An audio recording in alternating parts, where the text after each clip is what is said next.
नमस्कार, मैं योग साधिका वान्या शर्मा भारत 24 में आप सभी का स्वागत करती हूँ। मैंने योग में 14 विश्व रिकॉर्ड बनाए हैं। मैं आज आपको कुछ योग का अभ्यास करवाऊंगी। योग है क्या? भगवान शिव ने योग शुरू किया, इसलिए उन्हें आदि योगी भी कहते हैं। और भगवान श्री कृष्ण ने अर्जुन से कहा, योग करो सुख कौशलम। इसका अर्थ है जो भी काम हम कुशलता से करें वो ही योग है।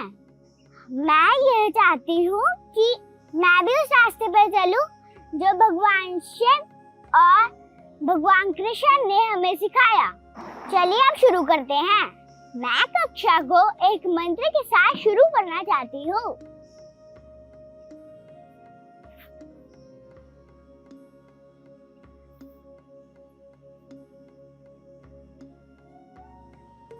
ओम भूर्भुवः स्वः तत्सवितुर्वरेण्यं भर्गो देवस्य धीमहि धियो यो न प्रचोदयात्।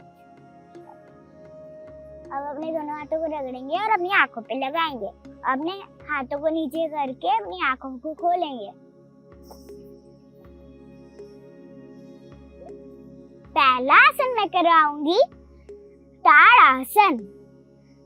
पहले अपने दोनों हाथों को आगे खोल लेंगे और उन्हें एक साथ जोड़ेंगे और सांस लेते हुए ऊपर की ओर जाएंगे। वापस आ जाएंगे। इस आसन को करने से हमारी हाइट बढ़ती है और ये हमारे पैरों को मजबूत बनाता है। अब मैं करवाऊंगी उत्कट आसन। पहले अपने दोनों हाथों को आगे खोल लेंगे और धीरे धीरे नीचे जाएंगे।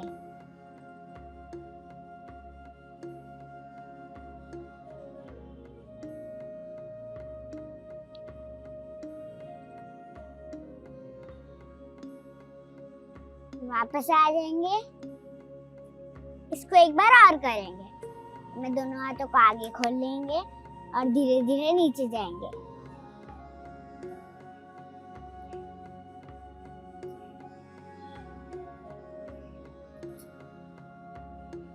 वापस आ जाएंगे। इस आसन को करने से हमारे पैर दर्द सही होती है और हमारे घुटनों को भी मजबूत बनाता है। अब मैं आपको करवाऊंगी लेट के कुछ आसन। पहले बैठ जाएंगे। अब मैं करवाऊंगी आप सबको मुंडूक आसन। पहले घुटनों के बल खड़े हो जाएंगे।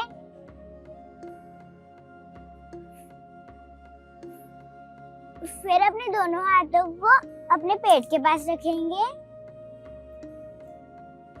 और उनकी मुट्ठियां बना लेंगे और सांस छोड़ते हुए नीचे की ओर जाएंगे।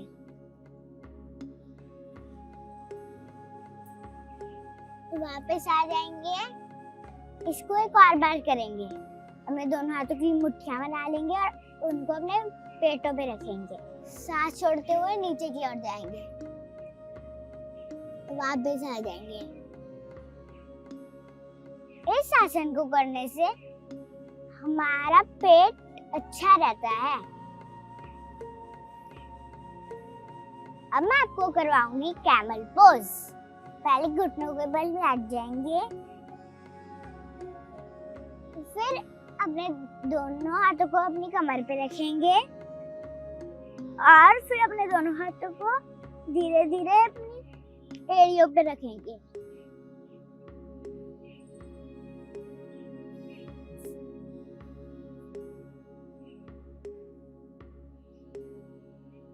वापस आ जाएंगे। इसको एक बार और करेंगे। पहले अपने दोनों हाथों को अपनी कमर पे रखेंगे और धीरे धीरे हाथों को अपनी एड़ियों पे रखेंगे।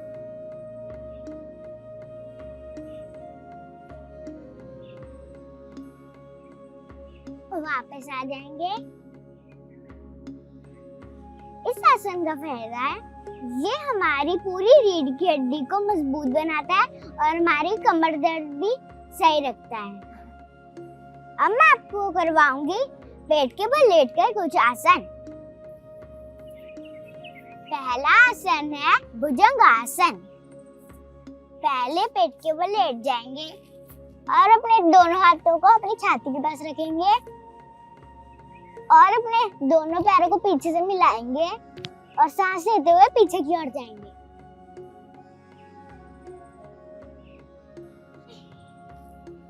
इसको एक बार और करेंगे। अपने दोनों हाथों को अपनी छाती के पास रखेंगे और दोनों हाथों पैरों को मिलाएंगे और सांस लेते हुए पीछे की ओर जाएंगे।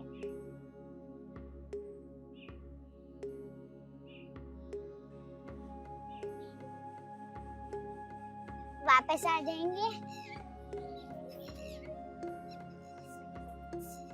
इस आसन को करने से हमारी गर्दन दर्द और हमारी पूरी रीढ़ की हड्डी के लिए अच्छा आसन है। अब मैं आपको करवाऊंगी सर्पासन। पहले पेट के बल लेट जाएंगे और अपने दोनों हाथों को पीछे बांधेंगे और सांस लेते हुए पीछे की ओर जाएंगे। और ध्यान रखें पीछे से पैर मिले होंगे।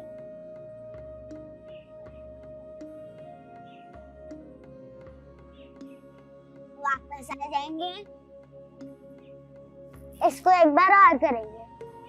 अपने दोनों हाथों को पीछे मिलाएंगे और पीछे की ओर जाएंगे। ध्यान रखें पीछे से पैर मिले हो। वापस आ जाएंगे।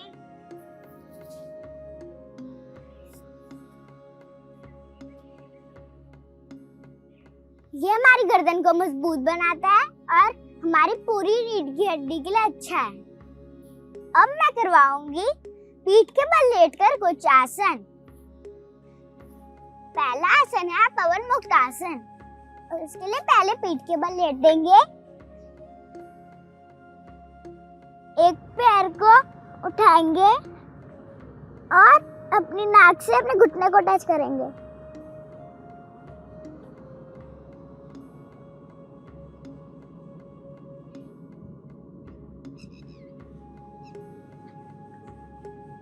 वापस आ जाएंगे। इसको एक बार और करेंगे। पीठ के बल लेटेंगे और अपने एक पैर को उठाएंगे, अपने घुटने से अपनी नाक को टच करेंगे। वापस आ जाएंगे। ये आसन हमारे पेट के लिए अच्छा आसन है।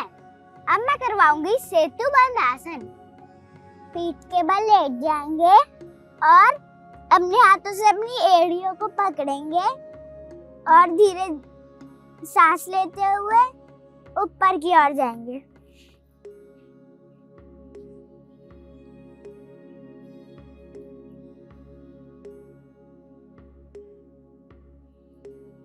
वापस आ जाएंगे। इसको एक बार और करेंगे।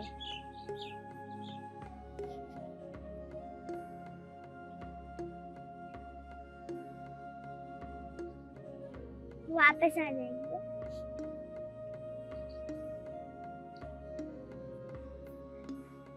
इस आसन को करने से हमारे पैर मजबूत होते हैं और ये हमारी घुटने को भी मजबूत बनाता है। अब मैं करवाऊंगी आपको कुछ प्राणायाम। प्राणायाम दो शब्दों से मिलकर बना है, प्राण और आयाम। टोटल प्राणायाम 8 होते हैं। उनमें से मैं आपको 2 प्राणायाम करवाऊंगी। पहला प्राणायाम है भ्रामरी प्राणायाम। उसको करने के लिए पहले हम अपने अंगूठे को अपने कानों पे रखेंगे और अपनी दोनों उंगलियों की अपनी आंखों पे रखेंगे और उसके ऊपर नीचे की उंगलियों को अपने होठों पे रखेंगे और अपनी आंखें बंद करके जैसे बी गुंजन करती है वैसे म का गुंजन करेंगे।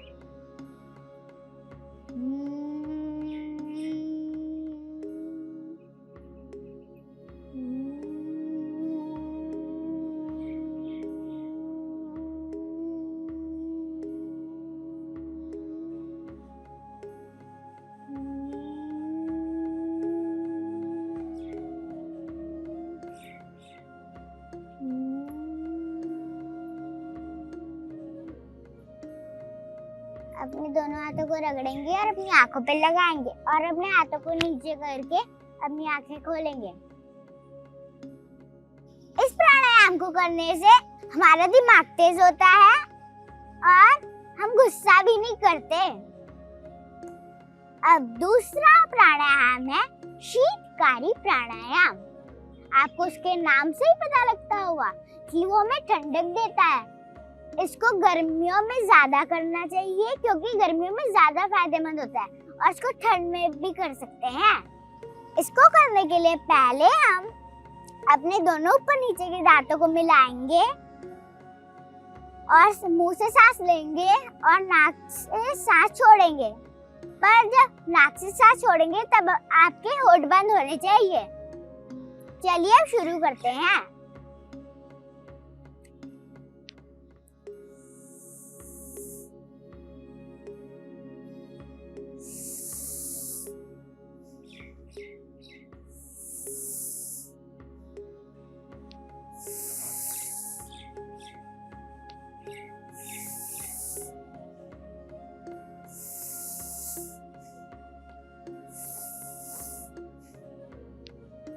अब अपने दोनों हाथों को रगड़ेंगे और अपनी आंखों पे लगाएंगे और अपने हाथों को नीचे करके अपनी आंखें खोलेंगे।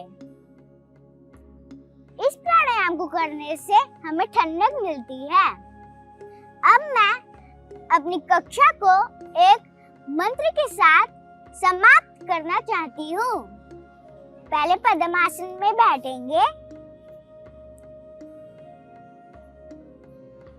और अपनी आंखें बंद कर लेंगे।